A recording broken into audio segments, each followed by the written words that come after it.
மித்யாத்துவ லக்ஷணத்தை நாம் சென்ற வகுப்பில் பார்க்க ஆரம்பித்தோம்.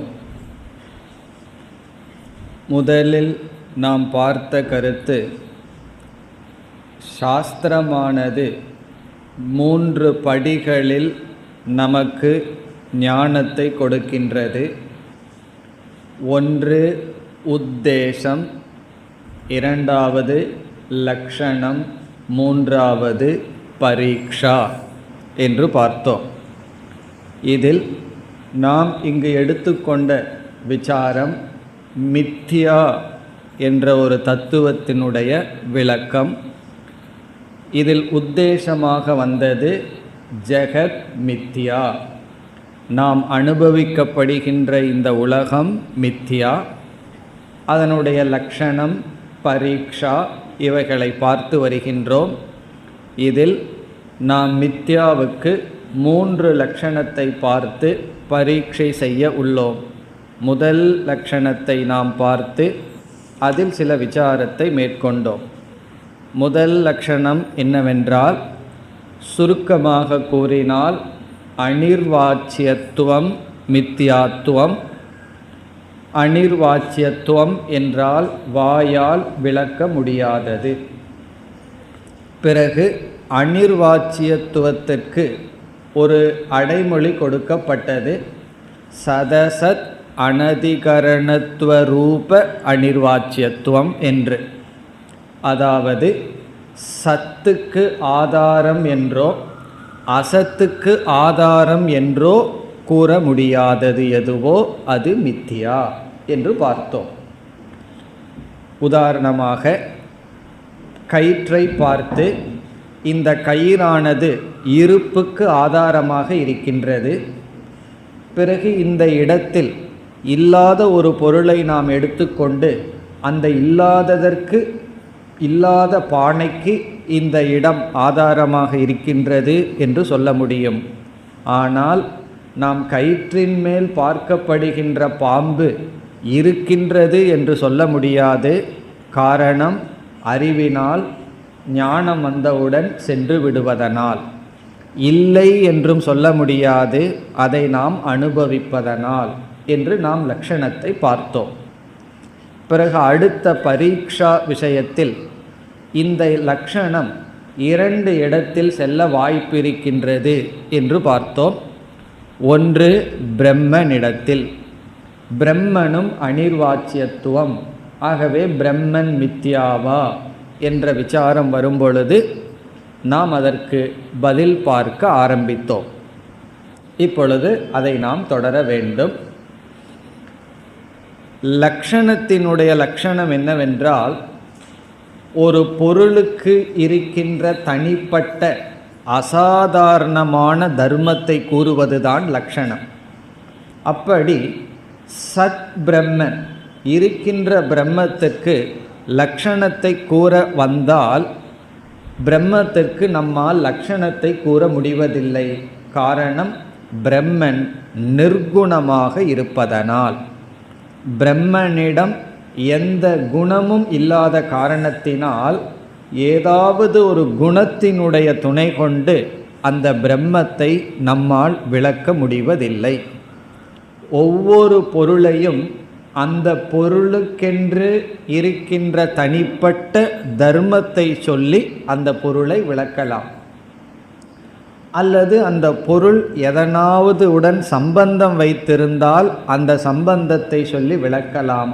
ஆனால் பிரம்மனோ அசங்கமாகவும் நிர்குணமாகவும் இருப்பதனால் பிரம்மத்திற்கு நம்மால் லக்ஷணம் கொடுக்க முடிவதில்லை.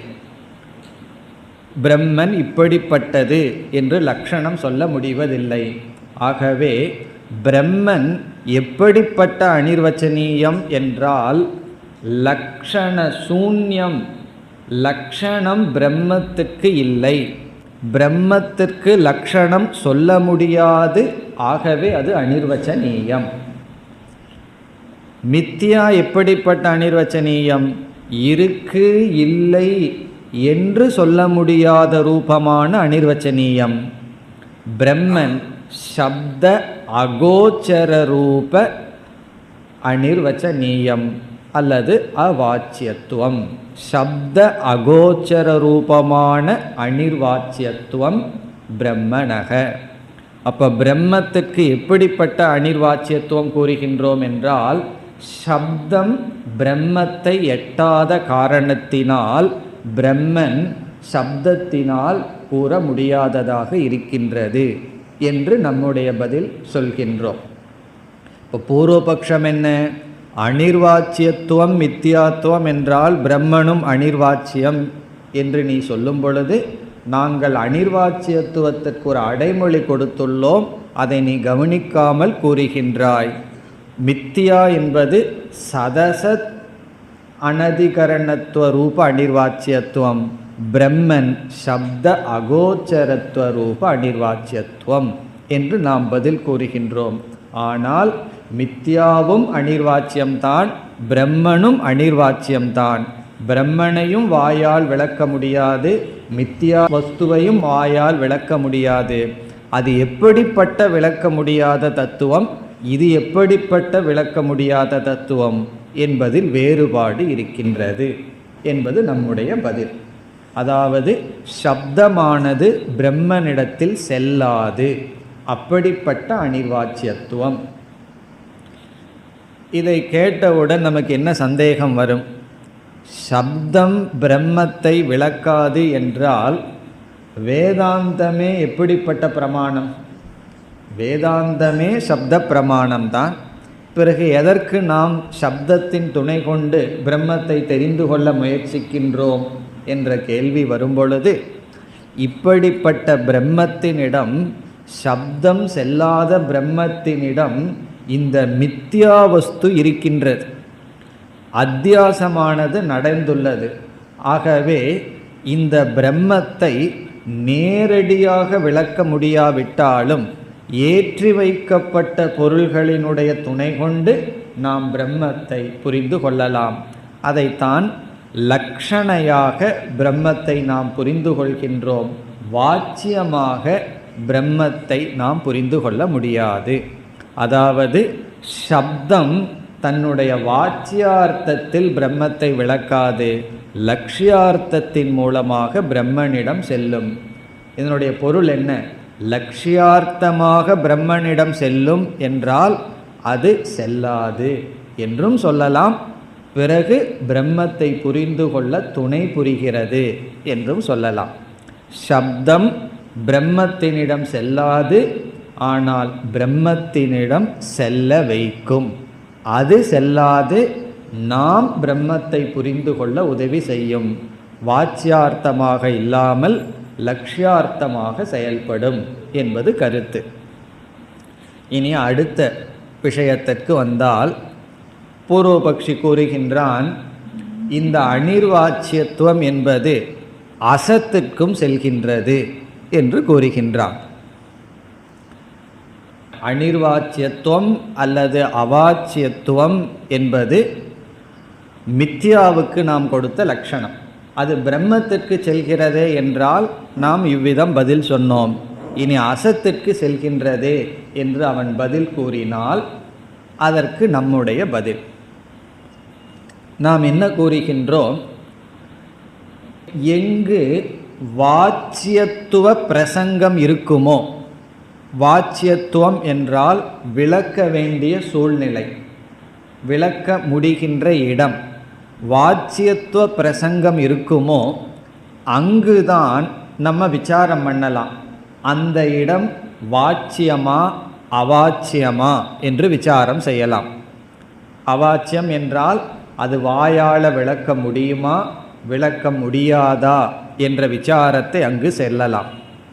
எங்கு வாச்சியத்துவத்துக்கு அவகாசமே இல்லையோ, வாச்சியத்துவ பிரசங்கமே இல்லையோ, அந்த இடத்தில் இது வாச்சியமா அவாச்சியமா என்று சொல்லவே முடியாது. அந்த கேள்விக்கே இடமில்லை. இப்பொழுது ஒருவர் என்னிடம் ஒரு கேள்வியை கேட்கின்றார். ஒரு பிராணி என்றால் உயிர் வாழ்கின்ற ஜீவன், அந்த ஒரு பிராணிக்கு எனக்கு லட்சணம் கொடுங்கள் என்று சொல்கிறார். நம்ம பிரசித்த உதாரணத்தை எடுத்துக்கொள்ளலாம். பசு என்கின்ற மாடு என்கின்ற பிராணிக்கு லட்சணம் என்ன என்று கேட்கின்றார். நம்மிடம் ஒருவர் கேட்கின்றார். அவருடைய கேள்வியிலேயே ஒரு பிராணியினுடைய லட்சணத்தை கேட்கின்றேன்னு சொல்றார். நாம் ஒரு லட்சணத்தை சொல்கின்றோம், அதாவது ஸ்நாஸ்நாதிமான் கௌகு என்று சரியான லட்சணத்தையே சொல்கிறோம், அல்லது தவறான லட்சணத்தையே சொல்கிறோம்னு வைத்துக்கொள்வோமே. 4 கால்களை உடையது என்று தப்பான லட்சணத்தையே சொல்கிறோம்.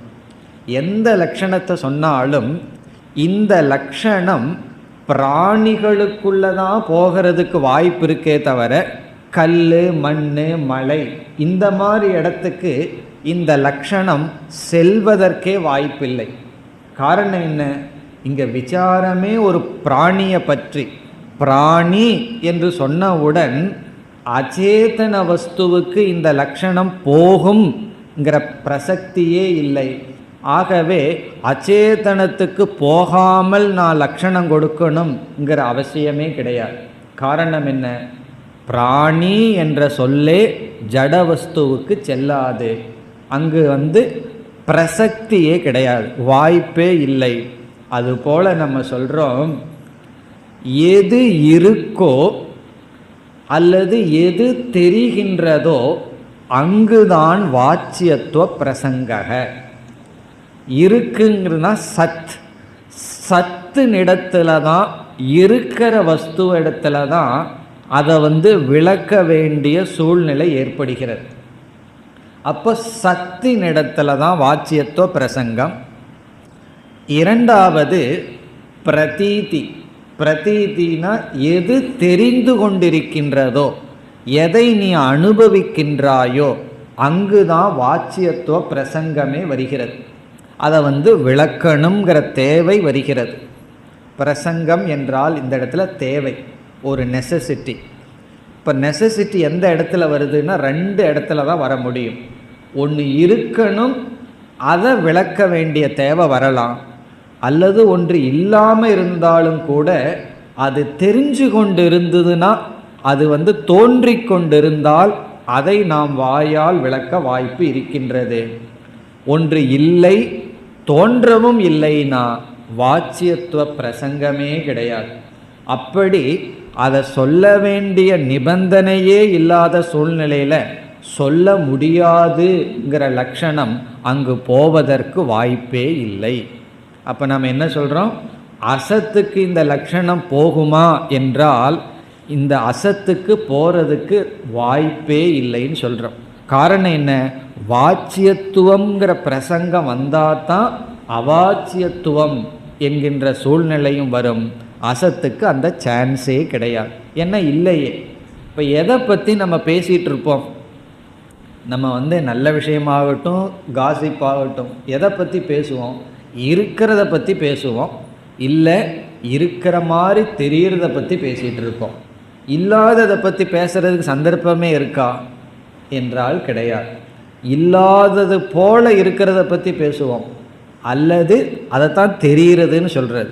ஒன்றா இருக்கிறத பற்றிய பேச்சு இருக்கும், இல்லை இருக்கிறது போல தெரிகிற பற்றி பேச்சு இருக்கும். இருக்கிறதுங்கிறது பிரம்ம, இருக்கிறத போல தெரிகிறதுங்கிறது மித்தியா. ஆகவே வாச்சியத்துவம் பிரம்மனிடத்தில் போகிறதுக்கு வாய்ப்பு இருக்குது, மித்தியாவுக்கு போகிறதுக்கு வாய்ப்பு இருக்குது, அசத்துக்கு வாய்ப்பே கிடையாது. ஏன்னா காரணம் என்ன? அசத்துவாத். இல்லாததை குறித்து என்ன பேசிகிட்டு இருக்கிறதுன்னா ஒன்றும் நாம் பேச முடியாது. ஆகவே இந்த லட்சணம் அங்கு செல்வதற்கு வாய்ப்பே இல்லை. செல்வதற்கு வாய்ப்பு இருந்தாத்தேன அங்கே செல்லுதுன்னெல்லாம் சொல்ல முடியும் என்று நம்முடைய பரீட்சையில் என்ன முடிவு பண்ணுறோம்? மித்தியாத்துவம் என்பது அனிர்வாச்சியத்துவம். எப்படிப்பட்ட அனிர்வாச்சியத்துவம்? இருக்கு என்றோ இல்லை என்றோ கூற முடியாது. இந்த இடத்துல தர்க்கத்துக்கெல்லாம் அப்பாற்பட்ட ஒரு சூழ்நிலையை நம்ம மனசு பார்க்கணும். அதை பார்த்துடுதுன்னு சொன்னாதான் மித்யாவினுடைய தத்துவத்தை புரிஞ்சிட்டோம்னு அர்த்தம். எது இருக்கோ அதுதான் தெரியணும், எது இல்லையோ அது தெரியக்கூடாது. ஆனால் இல்லை ஆனால் தெரியுது, அதுதான் மித்யா. இல்லை தெரியக்கூடாது, இருக்கு அது தெரியணும். ஆனால் மித்தியாங்கிறது என்ன? இல்லை தெரிகிறது. அப்போ நம்முடைய அனைத்து விதமான லாஜிக் இருக்கே, தர்க்கம் இருக்கே, இதுக்கெல்லாம் அப்பாற்பட்டு இந்த மித்தியா இருக்கு. அதுதான் அனிர்வாச்சியத்துவம், மித்தியாத்துவம். இது முதல் லட்சணம். இனி நாம் இரண்டாவது லட்சணத்துக்கு செல்லலாம். எதற்கு இரண்டாவது லட்சணம்? மித்தியாத்துவத்திற்கு அல்லது மித்தியா தத்துவத்திற்கு இரண்டாவது லட்சணம். முதலில் மிக எளிமையாக சுருக்கமாக பார்க்கலாம். இதற்கு லட்சணம் ரொம்ப பெருசாக இருக்குது, இதை கேட்டாவே பயந்துருவோம். அதனால் முதல்ல ரொம்ப சுருக்கமாக பார்க்கலாம். எது நிஷித்யதே தது மித்யா. எது நிஷித்யதே தது மித்யா. இதுதான் சுருக்கமான லட்சணம். இதனுடைய தமிழ் டிரான்ஸ்லேஷன் எது, எதுங்கிற சான்ஸ்கிரிட்டுக்கு தமிழில் எது தான். எது நீக்கப்படுகிறதோ, நிஷித்யதேனா இல்லை என்று சொல்லப்படுகிறதோ, அது மித்தியா. ததுங்கிறதுக்கு அது மித்தியா. திரைகாலிக நிஷேத பிரதியோகித்துவம் மித்தியாத்துவம். இதெல்லாம் தர்க்கத்தில் சொல்கிறது. அதுவும் முன்னாடி இனியொரு வார்த்தையை போடுவார்கள், பிரதிபன்ன உபாதௌ திரைகாலிக நிஷேத பிரதியோகித்துவம் மித்தியாத்துவம். இதை கேட்டால் என்ன தோணும்? எனக்கு மித்தியாவே புரிய வேண்டான்னு தோணும். அப்படி தோன்றிடுதுன்னா மித்தியா புரிஞ்சிடுதுன்னு அர்த்தம். காரணம் என்ன? புரியாதது தானே மித்தியா. திரைகாலிக நிஷேத பிரதியோகித்துவம் மித்தியாத்துவம். அந்த திரைகாலிக நிஷேதம், அந்த நிஷேதங்கிறதான் நாம் இப்போ எடுத்துட்டு எது இல்லை என்று சொல்லப்படுகிறதோ அது மித்தியா. இது ரொம்ப சுலபமானது தான். இப்பொழுது ஒரு உதாரணம் மூலமாக இதை பார்க்கலாம்.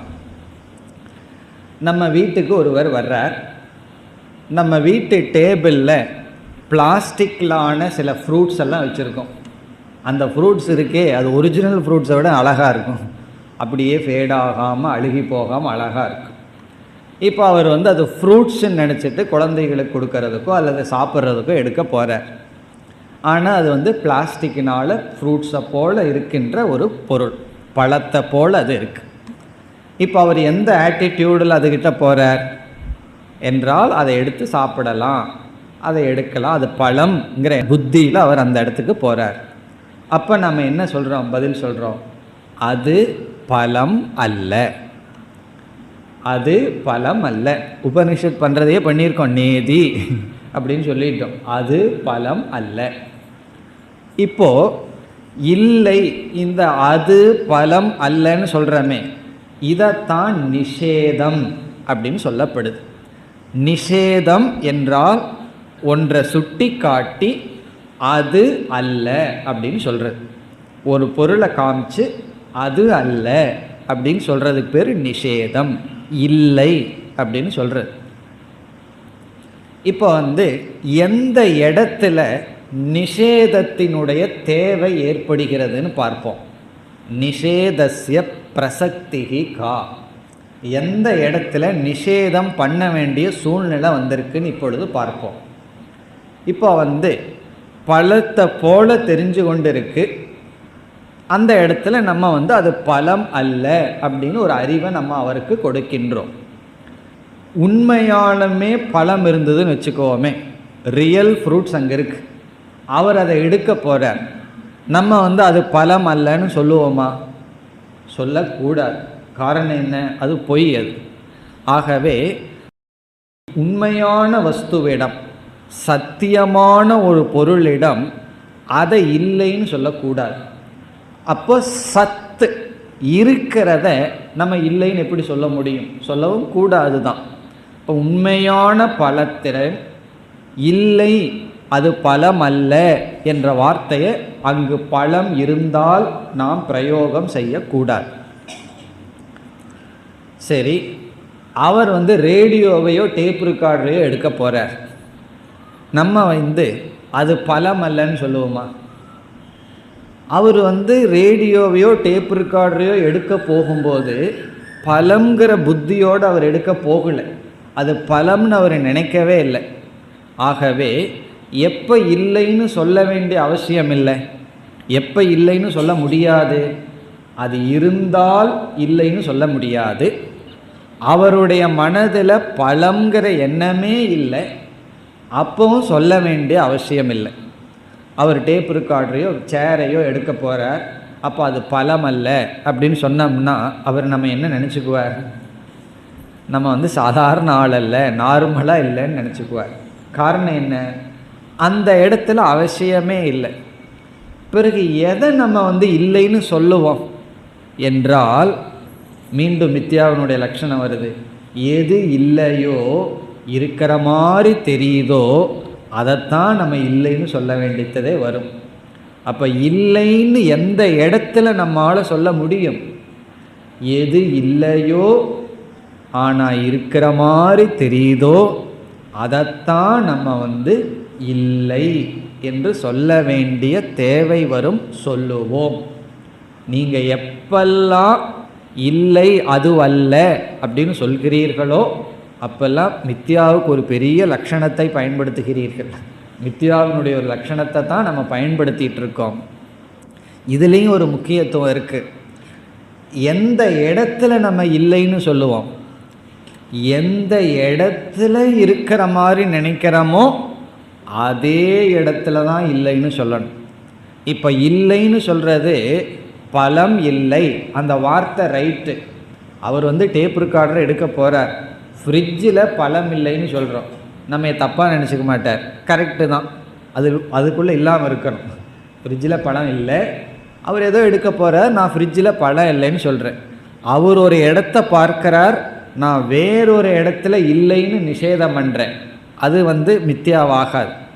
ஆனால் எந்த இடத்துல இருக்குன்னு நினச்சிட்டு போகிறாரோ அதே இடத்துல நான் இல்லைன்னு சொல்கிறேன். பிறகு எப்பொழுது இல்லை அதுவும் முக்கியம். அவர் பார்த்து கொண்டிருந்த சமயத்திலும், பார்க்கிறதுக்கு முன்னாடியும், பார்ப்பதற்கு பின்னும், பலம்ங்கிற புத்தி வர்றதுக்கு முன்னாடியும், பலம்ங்கிற புத்தி இருக்கும் பொழுதும், பிறகும் அது பலம் அல்ல. பிறகு அடுத்த கேள்வி, பிறகு இல்லைன்னு சொல்ல வேண்டிய தேவைதான் என்ன என்றால், இருக்கின்றது என்ற புத்தி வந்துவிட்ட காரணத்தினால். இப்போ இருக்கின்றதுங்கிற புத்தி வந்துட்டதுனால நான் இல்லைன்னு சொல்கிறேன். இவர் நிஜமாலுமே ஒரு பழத்தை பார்த்து இருக்குங்கிற புத்தி வந்துள்ளது, அதை நான் இல்லைன்னு சொல்லலை. பிறகு எப்படிப்பட்ட புத்தி? விஷயமில்லாமல் வெறும் புத்தி மட்டும் வந்தாச்சு. இல்லாமல் அங்கே இல்லை, ஆனால் இருக்குங்கிற எண்ணம் வந்தாச்சு. ஆகவே தான் நிஷேதம் நாம் செய்கின்றோம். இந்த லட்சணமும் ரொம்ப முக்கியம். காரணம், உபனிஷத்து நிஷேதத்தை ரொம்ப முக்கியமாக பயன்படுத்தி உள்ளது.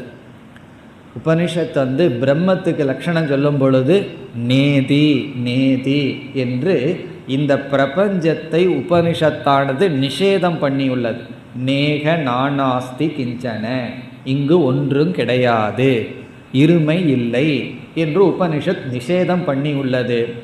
அப்போ நம்ம லட்சணத்தைப்படி எதெல்லாம் நிஷேதம் பண்ணப்பட்டுள்ளதோ அது மித்யாவாகத்தான் இருந்தாக வேண்டும். காரணம், சத்தியம் நிஷேதம் பண்ண முடியாது, அசத் நிஷேதம் பண்ண வேண்டிய அவசியமில்லை.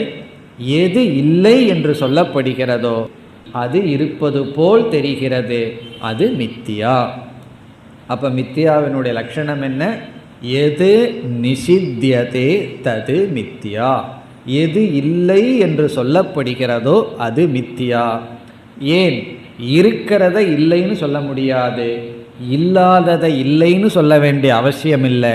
பிறகு எதை இல்லைன்னு சொல்லுவோம்?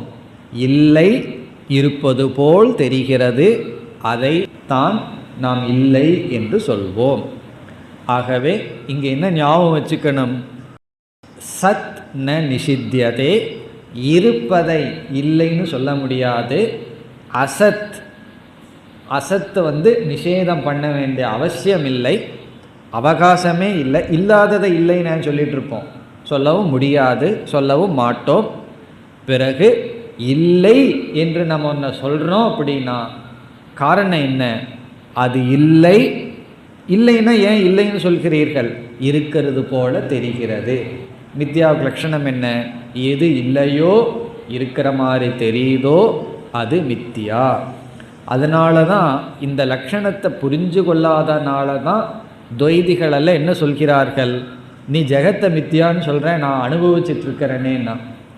அனுபவிச்சிட்ருக்கிறதுனால தான் மித்தியான்னு சொல்கிறோம். அனுபவிக்கவே இல்லைன்னா மித்தியான்னு சொல்ல மாட்டோம், அசத்துன்னு சொல்லிடுவோம். அப்போ அனுபவிக்கிறனேங்கிறதையே பேசி வருகிறார்கள். அனுபவிக்கிறது தான் மித்தியா, ஆனால் அது உண்மையில் இருக்கக்கூடாது. இப்போ எது இல்லையோ ஆனால் அனுபவிக்கின்றோமோ அது மித்தியா, அதைத்தான் இல்லை என்று சொல்ல முடியும். இனி உபனிஷத்துக்குள்ளே நம்ம வந்து பார்த்தால் உபனிஷத் சிருஷ்டியை இல்லை என்று சொல்கின்றது, ஜெகத்தை நிஷேதம் செய்கிறது. ஆகவே ஜெகத் மித்யா. இப்போ ஜெகத் மித்தியான்னு ஏன் சொல்கிறோம்? ஜெகத் நீக்கப்பட்ட காரணத்தினால். இப்போ இதுதான் லக்ஷணம். இந்த லக்ஷணத்தை பெருசாக தர்க்க பாஷையில் சொன்னால் திருஷ்யமான வஸ்துனி அல்லது பிரதிபன்ன உபாதோ. பிரதிபன்ன உபாதினா எதில் நீ பார்த்துட்ருக்கிறையோ அங்கு திரைகாலிக்க நிஷேத பிரதியோகித்துவம் மித்யாத்துவம், அதாவது 3 காலத்திலும் இல்லை என்று சொல்வதற்கு விஷயமாக இருப்பது மித்யா. இதோட லக்ஷணம் முடிவடைகிறது. இனி அடுத்தது என்ன? பரீட்சா. லக்ஷணத்துக்கு அப்புறம் பரீட்சை பண்ணணுமே. இங்கேயும் ரொம்ப பரீட்சை பண்ணோம்னா நமக்கு பரீட்சை ஆயிரும். அதனால் ஒரே ஒரு கருத்தை மட்டும் இங்கே செய்யலாம்.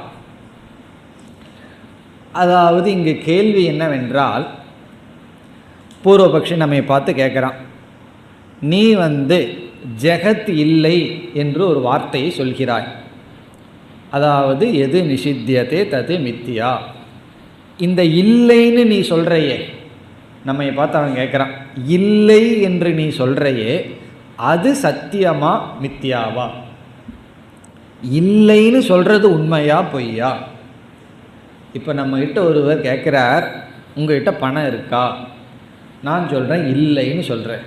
அவர் அடுத்த கேள்வி கேட்குறார், நீங்கள் இல்லைன்னு சொல்கிறது உண்மையா பொய்யா அப்படின்னு கேட்குறார். நீங்கள் இல்லைன்னு சொல்கிறது உண்மையா பொய்யான்னு கேட்டால் நம்ம என்ன பதில் சொல்லுவோம்? நான் இல்லைன்னு சொல்கிறது உண்மை அப்படின்னு தான் சொல்கிறேன். இருக்குது, நான் இல்லைன்னு சொல்கிறது தான் இருக்குது. அப்போ தான் என்ன ஆகும்? நம்மகிட்ட பணம் இல்லைன்னு முன்ன சொன்னது சரியாகும். நான் இல்லைன்னு சொன்னது பொய்ன்னு சொன்னால் என்ன ஆகும்? பணம் இருக்குதுன்னு அர்த்தமாயிரும். அப்படி இப்போ ஒருவர் நம்மக்கிட்ட பணம் இருக்கான்னு கேட்ட கேள்விக்கு இல்லைன்னு சொல்லிட்டோம். அடுத்த கேள்வி, இல்லைன்னு நீங்கள் சொன்னது உண்மையா பொய்யா? அதை உண்மைன்னு சொல்லிட்டோம்னா பணம் இல்லைங்கிறது நிச்சயமாகும். நான் இல்லைன்னு சொன்னது பொய் என்று சொல்லிவிட்டால் இருக்கின்றது என்று ஆகிவிடும். அந்த அடிப்படையில் நம்மகிட்ட கேட்குறான், இந்த நிஷேதம்னு நீ ஒன்று செய்யறையே அது சத்தியமா மித்தியாவா? அது உண்மையா பொய்யா? நீ நிஷேதம் பண்ணுறது இருக்குன்னு சொல்கிறையே, சாஸ்திரம் ஜெகத்தை நிஷேதம் பண்ணுதுன்னு சொல்கிற, நீ எது நிஷேதம் பண்ணுறையோ அது மித்தியான்னு சொல்கிற. இந்த நிஷேதம் சத்தியமா மித்தியாவா? அது உண்மையா பொய்யா?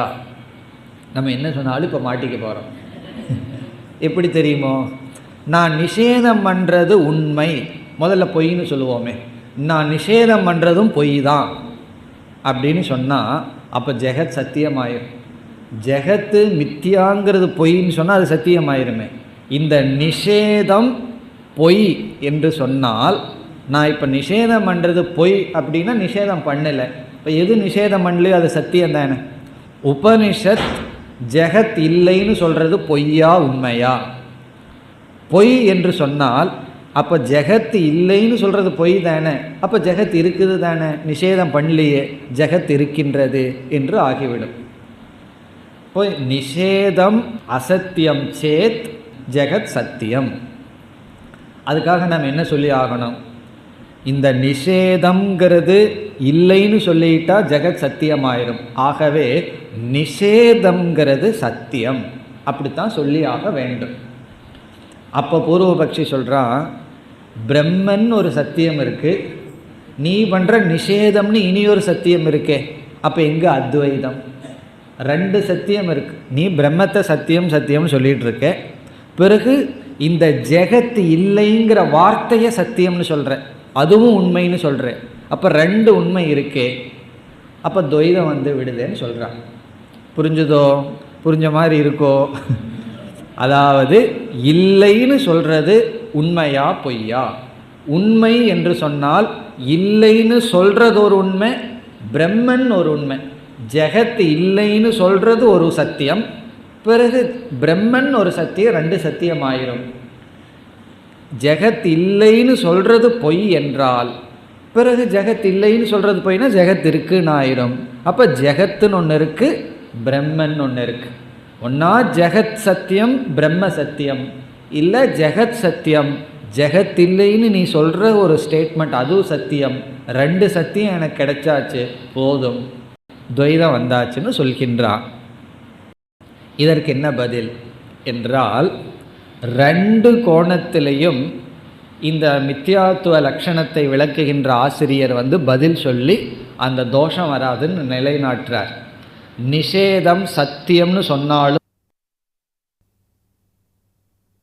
இருந்தாலும் ரெண்டு சத்தியம் வராது என்பது நம்முடைய பதில். இப்போ நிஷேதம் மித்தியான்னு நம்ம சொல்லலை, நிஷேதம் பொய்ன்னு சொல்லலை, நிஷேதம் சத்தியம்தான், நிஷேதம்ங்கிறது சத்தியம்தான் என்று நாம் கூறுகின்றோம். கூறி தோஷம் வராதுன்னு சொல்கிறோம். எப்படி என்றால், இதுவும் உபனிஷத்தினுடைய பிரமாணம்தான்.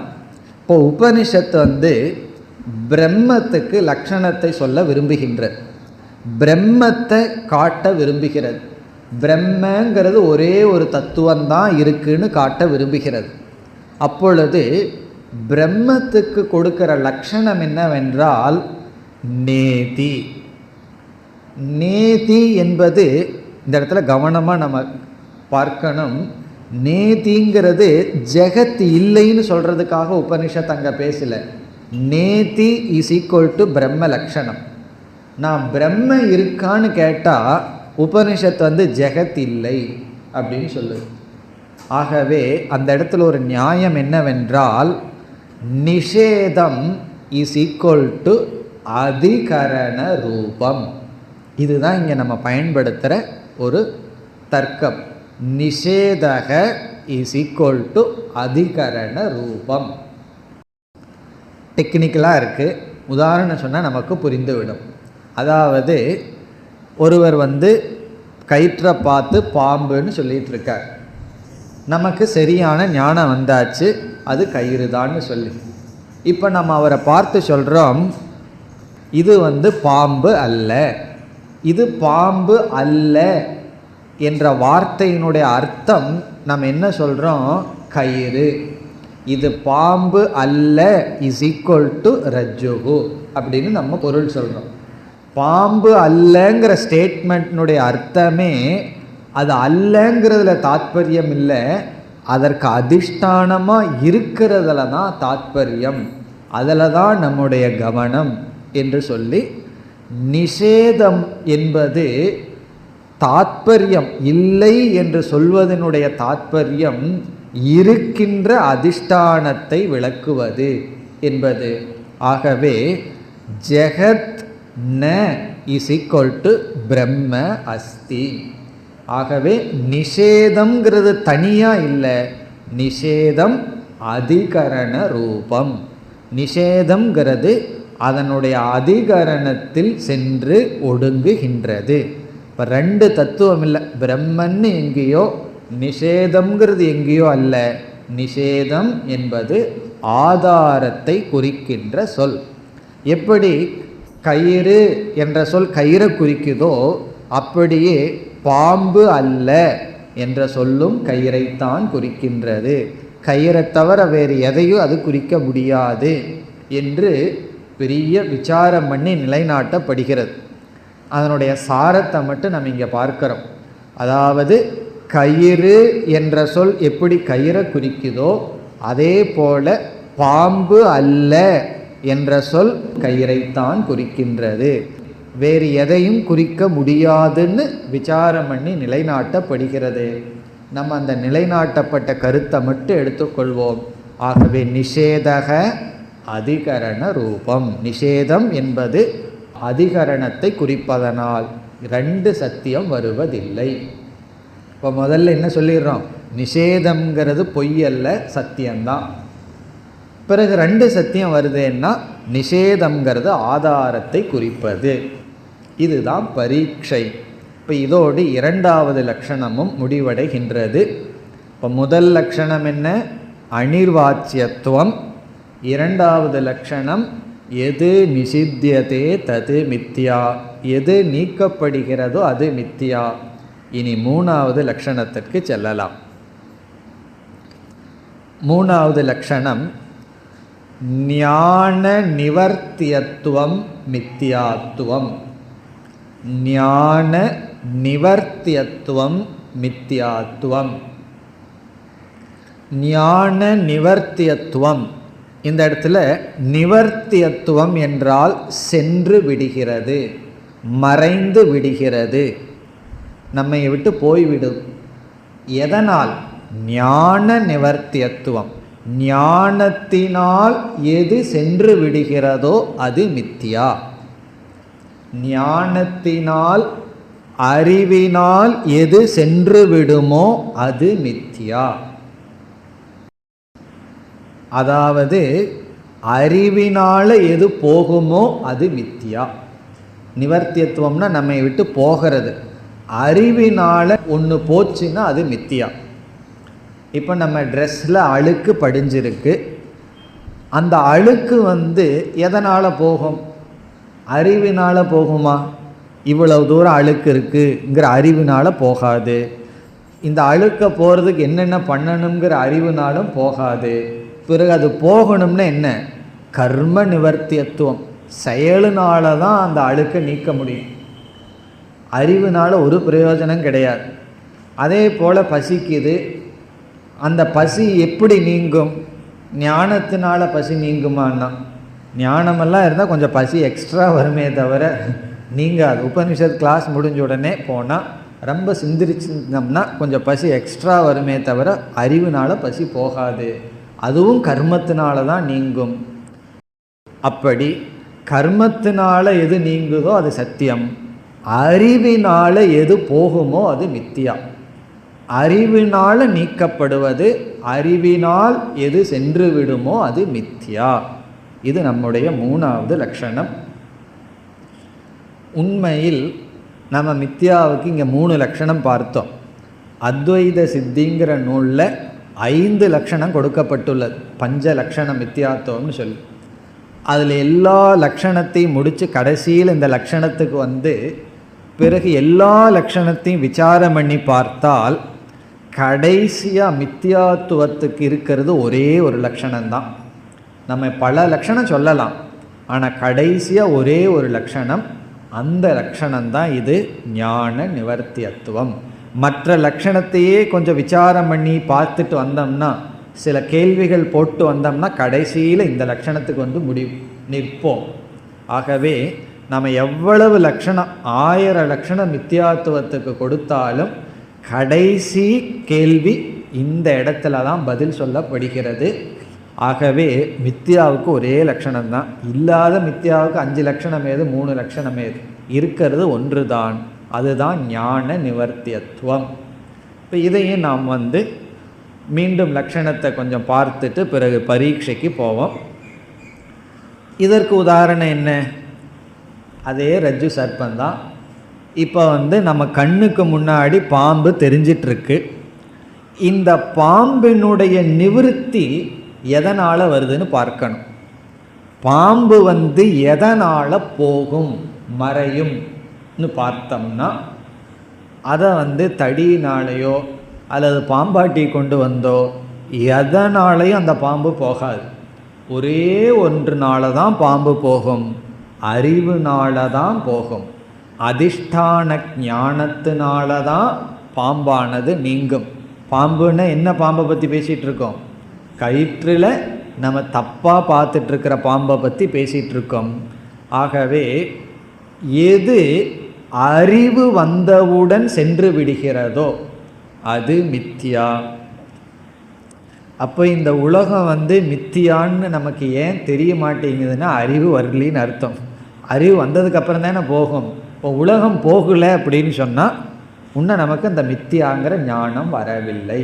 இப்போ எதெல்லாம் ஞானத்தில் நிவர்த்தி அடையுமோ அதுதான் மித்தியா. அதனால தான் மோட்சத்துக்கு ஞானம் ரொம்ப அவசியம்னு நம்ம சொல்லிகிட்டு இருக்கோம். காரணம் என்ன? ஞானத்தினால தான் இந்த அனர்த்தமெல்லாம் இல்லை என்று நாம் புரிந்து கொள்ள போகின்றோம். இனி நம்ம சொல்கிறோம், நிவர்த்திக்கு கர்மத்திலையும் நிவர்த்தி ஆகலாம், ஞானத்திலையும் நிவர்த்தி அடையலாம். இந்த இடத்துல நிவர்த்திங்கிறதுக்கு இனியொரு வார்த்தையும் பயன்படுத்தலாம், நாசம், அழிவு. இப்போ ஞான நாசியம் மித்தியா, ஞான நாசியத்துவம் மித்தியாத்துவம். ஞானத்தினால எது அழிகிறதோ, எது அழிஞ்சு போகுதோ, நாசத்தடையுதோ அது மித்தியா. கர்மத்தினால நாசத்தடைஞ்சு அது மித்தியா அல்ல, ஞானத்தினால நாசத்தடையணும், அது மித்தியா. அப்போ நம்ம ரஜ்ஜு சர்பத்துக்கு சொல்லலாம். அல்லது காணல் நீரை பார்த்துட்ருக்கோம், தண்ணீர்னு நினச்சிட்ருக்கோம், பிறகு அறிவினால தான் தண்ணீர் அந்த இடத்துலேருந்து போகுது. அதற்கு பிறகு நம்ம கண்ணுக்கு முன்னாடி தெரிஞ்சாலும் அந்த தண்ணீர் நம்மை விட்டு எப்பொழுது சென்று விட்டது? அறிவு வந்தவுடன் சென்று விட்டது. பிறகு மற்றதெல்லாம் கர்மத்தினால தான் போகும். நல்ல வெயில் அடிச்சதுன்னா மெட்ராஸில் எங்கேயும் தண்ணி கிடைக்காம போகும், அது கர்மத்தினால போகிறது, அது மித்தியா இல்லை. அறிவினால போனால் தான் அது மித்தியா. இப்போ ஞான நிவர்த்தியத்துவம் மித்தியா.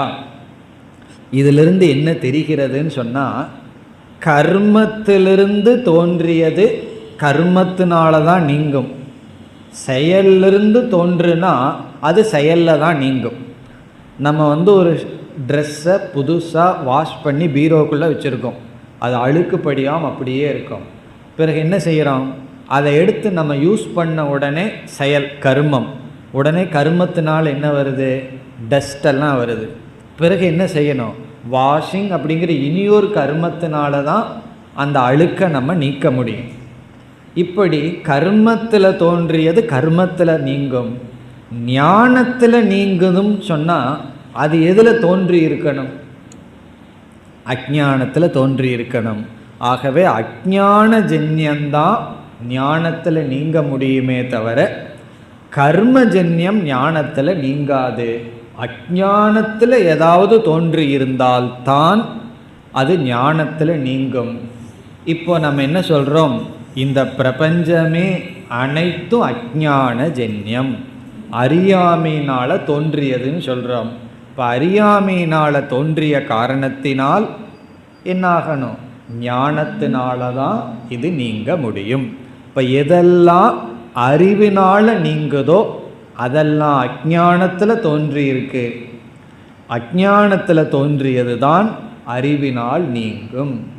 இப்போ சாஸ்திரம் சொல்லுது, ஞானிக்கு ஜெகத் நிவர்த்தி ஆகிவிட்டது, ஞானிக்கு ஜெகத் நீங்கி விட்டது, ஜெகத்து ஞானிக்கு போய்விட்டது. போய்விட்டதுன்னு சொன்னால் அது தெரிஞ்சிட்ருக்கலாம், ஜெகத்துங்கிறது தெரியலாம் அவனுக்கு, ஆனால் ஜெகத்துக்கு ஒரு இருப்பு ஞானிக்கு சென்று விட்டதுன்னு சொன்னதிலிருந்து இந்த ஜெகத் அஜ்ஞானஜன்யம் ஞான நிவர்த்தியம். இப்போ எதெல்லாம் அறிவில் நீங்கப்படுகிறதோ அது மித்தியா. இந்த லட்சணத்தை அழகாக நம்ம ரஜ்ஜு சர்ப்பத்தில் வச்சு பார்க்கணும், பார்த்தா நமக்கு புரிந்து விடும். இனி பரீட்சைக்கு போவோம். பரீட்சையும் ரொம்ப டெக்னிக்கல், அதனால் ரொம்ப சுருக்கமாக நம்ம பார்க்கலாம். ரொம்ப அதிகமாக கொஞ்சம் புத்தியை கொஞ்சம் பார்க்கணும், அப்போ தான் இந்த பரீட்சை நமக்கு புரியும். இல்லை அப்படின்னா அழகாக ஞான நிவர்த்தியத்துவத்திலே சந்தோஷமாக இருந்துருவோம். இந்த பரீட்சை பண்ணுறது எதுக்குன்னா நல்லா புரிஞ்சுக்கிறதுக்கு. ஆனால் அந்த பரீட்சை ஒன்றி தான் ரொம்ப கஷ்டமாகும், புரியலையேன்னு சந்தேகம் வந்துடும். சில விளக்காசிரியர்களெல்லாம் என்ன செய்வார்கள்?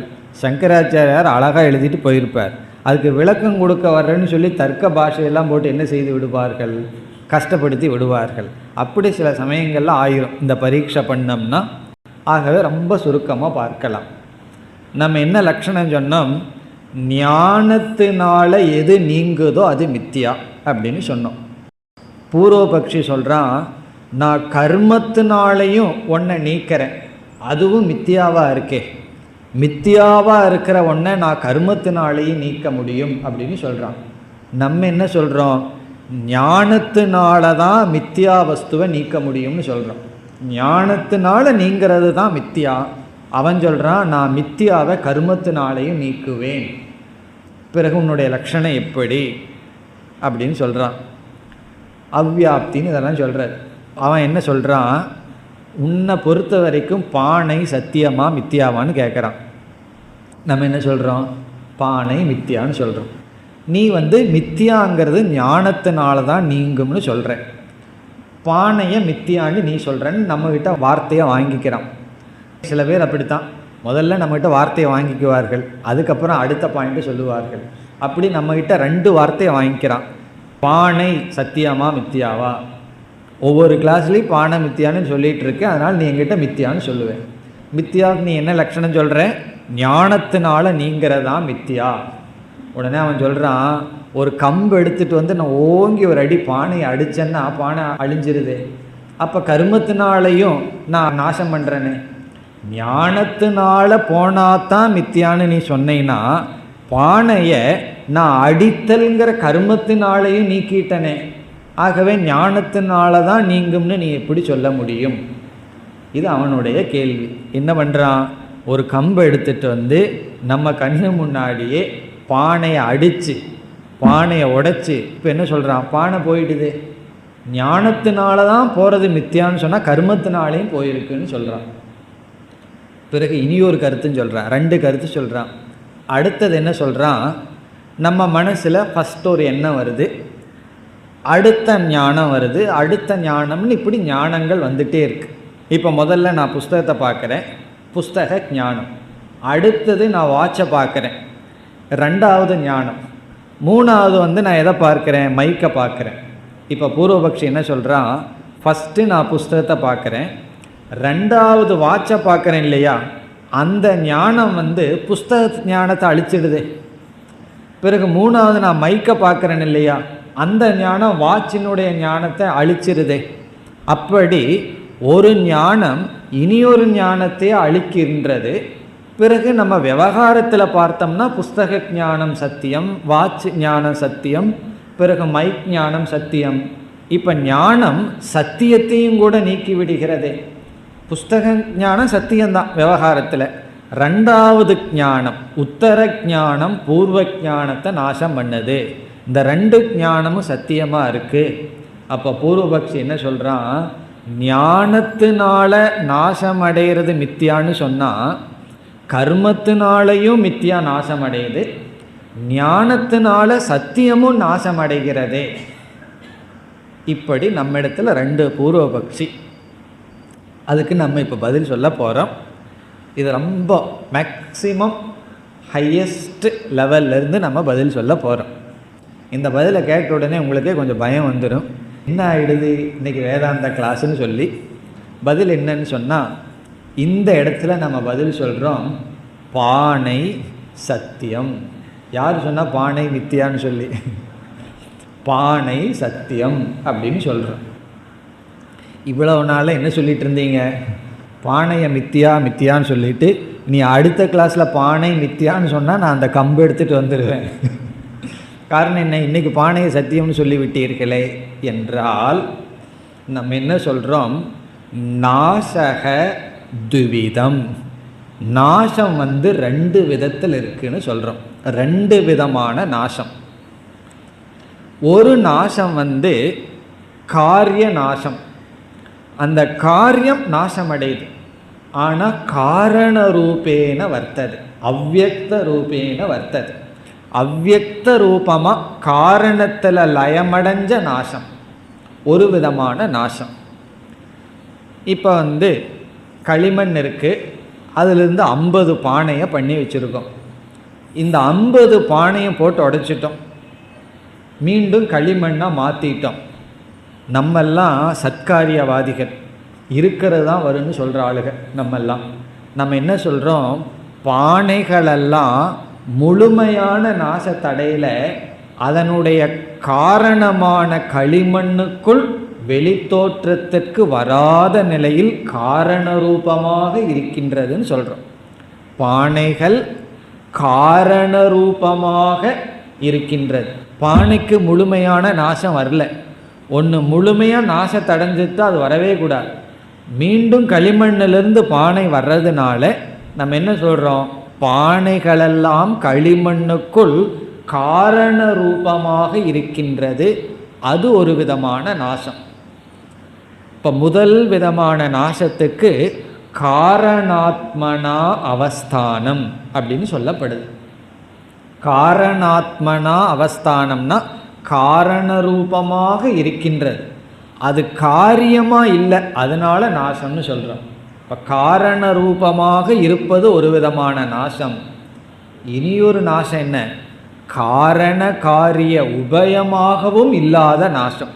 காரண ரூபமாகவும் இல்லை, காரிய ரூபமாகவும் இல்லாத, அதைத்தான் ஆத்யந்திக நாசம், அப்சல்யூட் நாசம்னு சொல்கிறோம். ஆத்யந்திக நாசம்னு சொல்கிறோம். அப்படி ரெண்டு நாசம் இருக்கு. இனி நம்முடைய பதில் என்னன்னு சொன்னால், கர்மத்தினால ஆத்யந்திக நாசம் என்னைக்குமே நடக்காது. கர்மம் காரண ரூபமாக இருக்க வைக்கும். கர்மம் என்னைக்குமே நாசத்தை பண்ணாது, விகாரத்தை தான் கொடுக்கும்.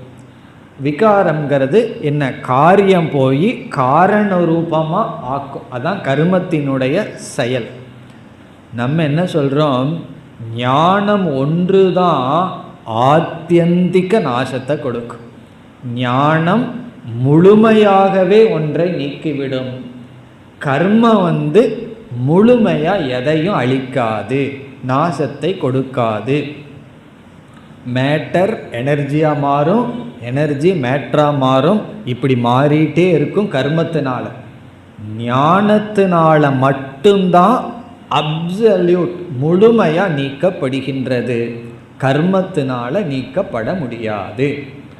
அப்போ நம்ம என்ன சொல்கிறோம், ஞான நிவர்த்தியத்துவம் இஸ் ஈக்குவல் டு ஞானேன ஆத்யந்திக நிவர்த்தியத்துவம். முழுமையாக நீங்கும்னு நாங்கள் அர்த்தம் சொல்கிறோம். காரண ரூபமாக, காரியமாக இல்லாமல் காரண ரூபமாக இருக்கின்ற நாசத்தை நாங்கள் கூறவில்லை அப்படின்னு பதில் சொல்கிறோம். பிறகு பூர்வபக்ஷி நம்மக்கிட்ட கேட்கலாம், அல்லது நமக்கே இந்த இடத்துல பூர்வபக்ஷி இல்லை, நம்மளே பூர்வபக்ஷி ஆயிரும். ஏகதேசின்னு சொல்கிறது சித்தாந்திகை நம்மக்கிட்ட கேட்கலாம். பிறகு பானை மித்தியான்னு நீங்கள் எந்த அடிப்படையில் சொல்கிறீர்கள் என்றால், பானை ஒரு திரவியமாக பார்த்தால் மித்தியா.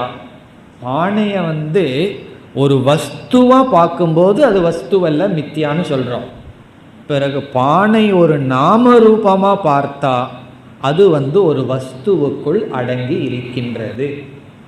இப்போ பானையை நம்ம மித்தியான்னு சொல்கிறது களிமண்ணை போல சத்தியம் அல்ல. களிமண்ணினுடைய அடிப்படையில் தான் மித்தியான்னு சொல்கிறோம். பானையினுடைய நாம ரூபத்தை நம்ம மித்தியான்னு சொல்லவில்லை. காரணம் என்ன என்றால், இப்போ ரூபம் மித்தியான்னு வச்சுக்குவோமே, மித்தியா ஒரு பொருளை வரையறுக்கப்படாது. மித்தியா ஒரு பொருளை வரையறுக்கப்படாது. பானையினுடைய ரூபமும் முழுமையாக மித்தியான்னு சொன்னால், அப்போ பொய்யான ரூபம் பானையை வரையறுக்கப்பட வைக்க முடியாது.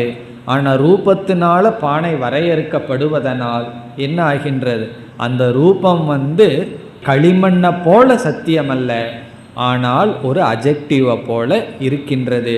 பிறகு அதுவும் பொய், அது ஞானத்தினால தான் அது நமக்கு நீங்கும். இப்போ நம்ம கடைசியாக என்ன புரிஞ்சுக்கிறோம், கர்மத்தினால ஒரு பொருள் உருமாறி இருக்குமே தவிர முழுமையான நாசத்தை அடையாது. நம்ம கர்மத்தினால எதையும் அழிக்க முடியாது. முழுமையாக ஒன்றை நீங்கள் அழிக்கணும்னு சொன்னால் அது ஞானத்தினால மட்டும்தான் முடியும். ஆகவே ஞான நிவர்த்தியம் மித்தியாத்துவம். பிறகு மனசில் இருக்கிற ஒரு ஞானம் இனியொரு ஞானத்தை அழிக்குதேன்னு சொன்னால் அழிப்பதில்லை, சம்ஸ்கார ரூபமாக இருக்கின்றது. புஸ்தக ஞானம் வருது, வாச் ஞானம் வருது. புஸ்தக ஞானம் அழியவில்லை, அழிஞ்சிட்டா மீண்டும் அந்த புஸ்தகத்தை பற்றி எனக்கு எண்ணமே வராது. அது சம்ஸ்கார ரூபமாக காரண ரூபமாக இருக்கின்றது. அப்போ நம்முடைய பதில், கர்மம் எதையும் நாசம் பண்ணாது, கர்மம் எதையும் நிவர்த்தி பண்ணாது, கர்மம் தன்னுடைய காரண நிலையில் வைத்திருக்கும் அளவு செல்லும், ஞானம் மட்டும் அனைத்தையும் நீக்கும். அப்போ என்ன கடைசி பதில், ஞானத்தினால எது நீங்குதோ அது மித்தியா, பிரம்ம ஞானத்தினால இந்த ஜெகத்தானது நீக்கப்படுகிறது. பிரம்மந்தான் சத், ஜெகத் அந்த சத்தின் மீது இருக்கின்ற ஆபாசம்.